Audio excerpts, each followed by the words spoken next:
भारत और अमेरिका के बीच trade deal के लिए सरकार की तरफ से नियुक्त मुख्य वार्ताकार राजेश अग्रवाल अमेरिका के साथ डील पर छठे दौर की बातचीत के बाद भारत लौट आए हैं। उन्होंने छठे दौर की बातचीत को प्रोडक्टिव बताया है, सकारात्मक बताया है। हालांकि वार्ता में शामिल होने गए वाणिज्य मंत्री पीयूष गोयल अब भी अमेरिका में ही हैं।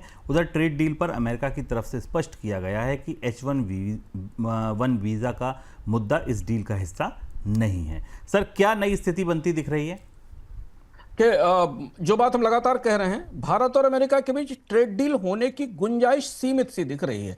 दोनों तरफ से अब पॉस्चरिंग है, आक्रामकता नहीं है। अमेरिका भी थोड़े ठंडे तरीके से रिस्पॉन्ड कर रहा है, भारत भी ठंडे तरीके से रिस्पॉन्ड कर रहा है। हालांकि भारत की तरफ से कहा गया कि डील नवंबर में हो जाएगी, लेकिन जो बात राजेश अग्रवाल ने कही, मुख्य वार्ताकार ने, या वहां से जो चीजें संकेत निकल कर आ रहे हैं, उसमें अभी कोई मसौदा सहमति का नहीं बना है। 6 दौर की वार्ताओं के बाद अमेरिका को चाहिए भारत का एग्रीकल्चर मार्केट।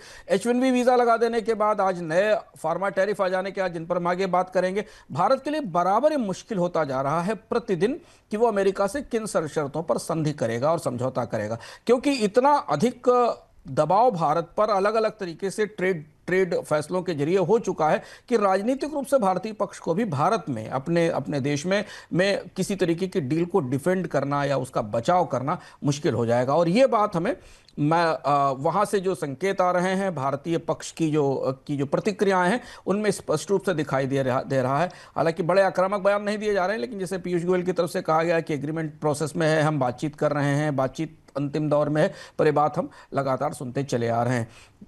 डोनाल्ड ट्रंप अपना दबाव भारत पर तरह तरह से बढ़ाते जा रहे हैं। H1B वीजा को उन्होंने बाहर कर दिया, जबकि भारत की पक्ष की तरफ से संकेत दिए गए थे कि ट्रेड डील की वार्ताओं में भारतीय कर्मचारियों के हितों को भी संरक्षित किया जाएगा। डोनाल्ड ट्रंप उस पर कोई भी बात करने को तैयार नहीं है। तो अभी फिंगर्स क्रॉस्ड हैं, डील होगी कि नहीं होगी, इस बात की बड़े स्पष्ट संकेत कहीं से नहीं है।